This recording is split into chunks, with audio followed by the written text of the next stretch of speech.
Well, the top leaders of the United States have consistently failed the American people, but it doesn't have to be this way. Let's start at the border, the first one.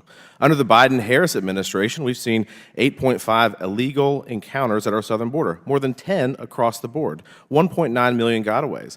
Drugs are coming across our border in record numbers. Over 500,000 pounds of meth have come across our border, 250,000 pounds of cocaine, 56,000 pounds of fentanyl, and these drugs are killing our kids every single day. Next, let's talk about energy. On day one, they shut down construction of the Keystone XL pipeline that eliminated 10,000 good-paying jobs. On day one, the U.S. rejoined the Paris Climate Agreement without any consultation at all from Congress. They've banned LNG exports, pushing Europe further into the arms of Russia.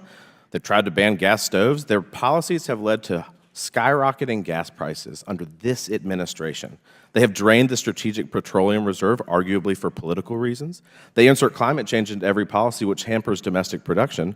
They block domestic mineral development in the United States, again, further pushing the rest of the world into China and getting those minerals. They've restricted energy development on federal land, and they've crippled our domestic energy production, which has harmed our national security. Next, on the economy. Everyone feels it. The only people that seem to be surprised are the ones on the other side of the aisle, but everyone's getting pinched. Overall, prices are up 20%. Inflation has outpaced wages for 26 straight months. The monthly mortgage payment for a median-priced new home has increased by $1,038. Interest rates are over 5%, the highest in over 23 years. Average weekly earnings, by the way, for employees have decreased in that same time, 4.5%.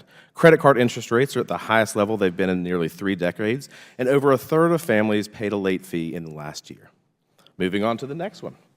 Foreign policy. For starters, the Biden-Harris administration withdrew from Afghanistan. I don't need to talk much about that, given what has happened, given the catastrophe that happened there. That was a huge blunder. Unfortunately, the failures continue. The Biden-Harris administration has been incredibly mixed-messaged on whether to stand with Israel.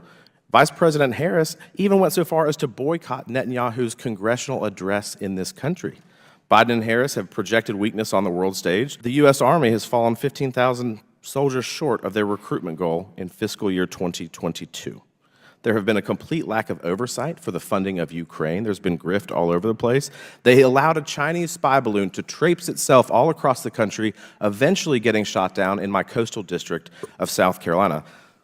They allowed Cuba, a known state sponsor of terrorism, to tour the Miami TSA facilities. They've discharged troops for refusing the COVID vaccine. Let's talk about American values for a second. They've worked to insert DEI initiatives into every aspect of our lives. They allow males to compete in women's sports.